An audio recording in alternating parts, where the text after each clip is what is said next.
Well, it's time now for Media Watch. James Creedon is installed and ready, and we're looking at the move for democracy. I mean, the French socialists are patting themselves on the back for holding their own primaries in order to select who they put forward to challenge Nicolas Sarkozy in the elections next year. We'll need to find a nickname for this guy because no one knows of him. You know, is he going to be Arnie or Monty or anyway? Arnaud Montebourg. Arnaud Montebourg. Okay. I suppose what we do here a lot of the time is explain who people are. You know, it's like as opposed to actually give any information. This is Arnaud, and he came in third in the primary. This is the first round of the primary that was last Sunday. The second round between the two top people is next Sunday. In any case, he's now been called the Kingmaker because he got a whopping 17%, which no one was expecting. None of the pollsters had predicted it. And now, so he appeared on the 8 p.m. evening news this evening, and he was, everybody's kind of wondering, so who is he going to support? Who is he going to advise his 17% of voters to support? Now, the thing is, Martine Aubry, and if we can see them here on the computer, Martine Aubry and François Hollande, they are the two frontrunners. Mr. Hollande is the top of the list at 38%, Martine some 30%. So whoever gets that 17% or the biggest share of it is likely to actually win. Now, the thing is, he's a lot closer politically on the kind of left to Martine Aubry. He's an anti-globalization candidate, so he prefers Martine Aubry. And in any case, so you can see here the kind of love heart, which is probably a total exaggeration, in between the two of them. Who are they going to, are they going to manage to woo him over? Now, the big thing here, and they're saying that all of the candidates are trying to solicit him and his support. He's going to write a letter to each of them on Wednesday. And in this letter, there'll be 4 points, his 4 key themes, one of them being anti-globalization, another being a Sixth Republic.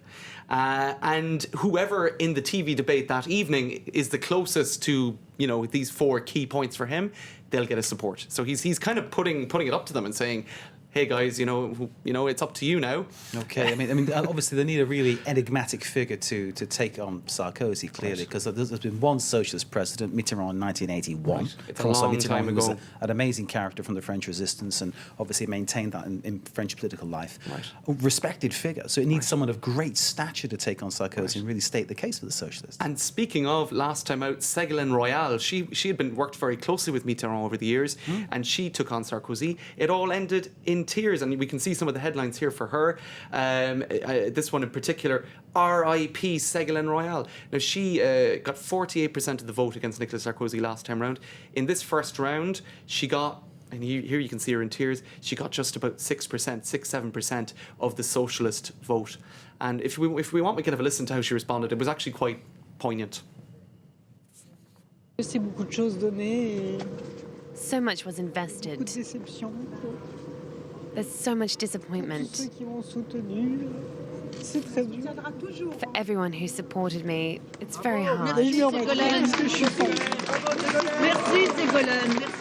Clearly upset, but she's been a very divisive figure, hasn't she? I mean, people who speak to socialists, some really adore her, some feel that she's just not. Some people feel she's just not up to it, and so it's. I suppose it is a sad evening for her, of course, especially because the guy who came out on top is her former partner, and as they're saying here, the dilemma of Royale, and they've got psychologists to try to figure it out, because basically she has to choose.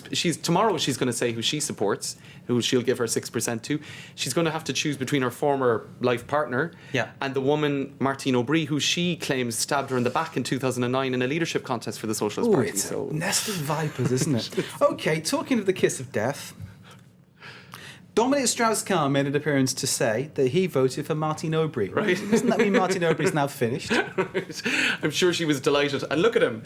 And this is in the Gala magazine, which is kind of one of these, what would you say, people, as they say here. It's a gossip column, sort of like...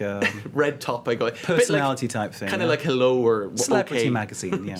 So their headline here says it all, oh, la barbe, or oh, the beard. So I suppose he was hoping that everybody would be talking about his beard, which actually they are, and not who he's supporting. But he did say he's going to give his vote to Martine. can mean, what a bore, can't it, as well? Well, there you go. I didn't know that. Maybe that was it. Maybe that's a comment on him, I don't know. Right.